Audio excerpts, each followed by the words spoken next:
Kisah horor yang berlatar di salah satu stasiun kereta api tertua di Indonesia. Untuk cerita ini, kita akan membayangkan sebuah stasiun tua yang berlokasi di Jawa Tengah, yang telah menjadi saksi bisu berbagai peristiwa sejak zaman kolonial. Lokomotif hantu di Stasiun Gombel Lama. Pembuka, stasiun yang membeku dalam waktu. Stasiun Gombel Lama, namanya sendiri sudah mengandung bisikan masa lalu. Terletak di sebuah kota kecil di Jawa Tengah. Stasiun ini bukan lagi pusat aktivitas, melainkan seperti museum beku yang ditinggalkan zaman. Bangunan bergaya Indisch yang kokoh dengan arsitektur khas Belanda masih berdiri megah, namun catnya telah mengelupas. Jam dinding di lobi utama sudah lama mati di angka pukul 2.17, dan hanya ada beberapa jadwal kereta barang yang sesekali lewat. Bagi sebagian orang, Gombel Lama adalah nostalgia. Bagi yang lain, ia adalah sarang cerita tak terucap, khususnya bagi para masinis dan kru kereta yang masih sesekali melintasinya di malam hari. Mereka tahu, ada penumpang lain yang tak terlihat, yang tak pernah membeli tiket. Bab 1. Jadwal malam terakhir. Malam itu, Adit, seorang masinis muda yang baru 2 tahun bertugas, mendapat jadwal membawa kereta barang dari arah barat menuju ke gudang penyimpanan di timur. Kereta itu kosong. Hanya berisi beberapa gerbong yang akan diisi muatan pagi harinya. Kopilotnya adalah Pak Tarjo, seorang veteran yang rambutnya sudah memutih dan wajahnya penuh kerutan, hasil dari puluhan tahun berhadapan dengan rel kereta. Pukul 23.45 waktu Indonesia Barat, kereta mereka melaju perlahan memasuki area stasiun Gombel Lama. Malam ini sepi sekali, Pak Tarjo, ujar Adit, mencoba memecah keheningan di dalam kabin lokomotif. Lampu stasiun yang redup menciptakan bayangan panjang dari pohon-pohon beringin tua di sekitarnya. Pak Tarjo hanya bergumam, memang, jam segini hanya tinggal mereka yang beraktivitas. Adit tidak terlalu mempedulikan perkataan Pak Tarjo. Ia tahu betul, Pak Tarjo adalah tipe orang yang percaya tahayul. Saat kereta melewati peron stasiun yang gelap, Adit merasa ada yang janggal. Di bangku tunggu yang kosong, ia melihat sesosok wanita berbaju putih lusuh sedang duduk memunggunginya. Rambut panjangnya tergerai menutupi seluruh tubuhnya. Yang membuat Adit merinding adalah, wanita itu tidak bergerak sama sekali. Bahkan saat lokomotif mereka mengeluarkan suara bising dan getaran yang kuat. Pak, Bapak lihat wanita itu. Adit menunjuk ke arah peron. Pak Tarjo menoleh, tapi ekspresinya datar. Wanita yang mana? Dit. Di sana kosong, kamu cuma melihat bayangan mungkin. Adit menelan ludah, ia yakin sekali yang dilihatnya bukan bayangan. Wanita itu begitu jelas, sejelas lokomotif di depannya. Bab 2. Whispers dari jendela. Kereta melanjutkan perjalanan, meninggalkan stasiun Gombel Lama. Namun, keanehan tidak berhenti di situ. Adit merasa ada hembusan udara dingin yang masuk dari celah jendela kabin, padahal jendela tertutup rapat.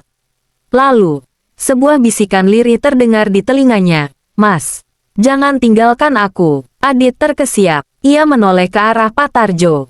Pak, dengar sesuatu. Pak Tarjo mengernyitkan dahi. Dengar apa? Dit, kamu jangan menghayal. Tapi bisikan itu semakin jelas, seolah berasal dari kursi penumpang di belakang mereka, tempat yang seharusnya kosong. Adit mulai berkeringat dingin. Ia mencoba fokus pada rel di depannya, mempercepat laju kereta. Tiba-tiba, kaca jendela kabin mereka berembun. Dan di embun itu, perlahan terbentuk jejak sidik jari kecil, seolah ada anak kecil yang menempelkan tangannya dari luar. Lalu, jejak itu membentuk pola tulisan yang berulang, tolong, pulangkan, Pak Tarjo. Ini tidak beres. Adit panik, ia menginjak rem, membuat kereta sedikit terguncang. Adit, apa yang kamu lakukan? Kita tidak boleh berhenti di jalur ini.